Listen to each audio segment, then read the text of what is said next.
मंदिरवा से शिव जी कहाँ गईले हो, कहाँ गईले हो, कहाँ गईले हो, कहाँ गईले हो, कहाँ गईले। देवघरवा से भोला जी कहाँ गईले हो, देवघरवा से भोला कहाँ गईले। मंदिरवा से शिव जी कहाँ गईले। बागों में खोजी बगीचा में खोजे, बागा में खोजे हो बगीचा में खोजे, बागा में खोजी हो बगीचा में खोजे। बेलवा के पात में छिपाई गईले, हाँ बेलवा के पात में लुकाई गईले हो भोला, बेलवा के पात में लुकाई गईले हो। मंदिरवा से शिव जी कहाँ गईले हो, देवघरवा से भोला जी कहाँ गईले।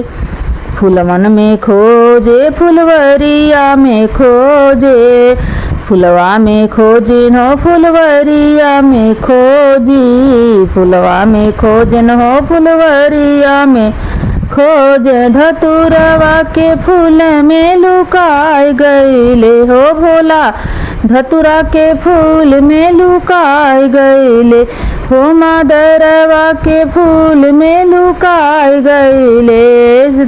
देवघरवा से भोला जी कहाँ गईले हो, मंदिरवा से शिव जी कहाँ गईले। कहाँ गईले हो, कहाँ गईले हो, कहाँ गईले हो, कहाँ गईले हो। देवघरवा से भोला कहाँ गईले। जंगल में खोजन पहाड़वा पे खोजन, जंगल में खोजन हो पहाड़वा पे खोजे, जंगल में खोजे हो पहाड़वा पे खोजन। भंगिया के पात में लुका गईले शिव जी, भंगिया के पात में लुकाई गईले हो। देवघरवा से भोला जी कहाँ गईले हो, मंदिरवा से शिव जी कहाँ गईले।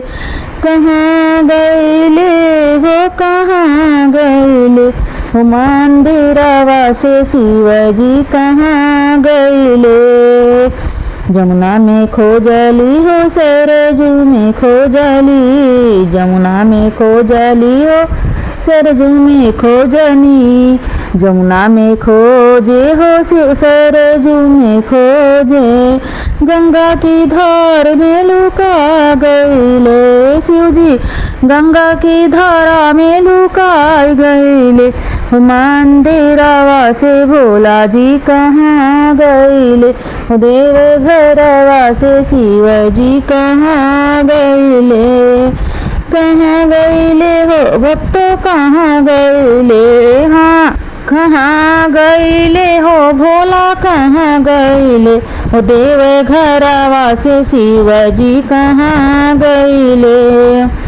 अवध में खोजली, मथुरा जी में खोजली, अयोध्या में खोजे हो मथुरा में खोजे, अयोध्या में खोजन गोकुला में खोजन।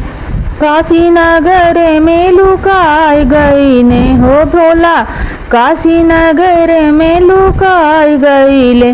मंदिरवा से शिव जी कहाँ गईले, मंदिरवा से शिव जी कहाँ गईले हो। देवघरवा से भोला जी कहाँ गईले। वो तो नंदी बैल पे सवार भइले हो भोला, नंदी बैल पे सवार भइले हो। देवघरवा से भोला जी कहाँ गईले हो, देवघरवा से शिव जी कहाँ गईले।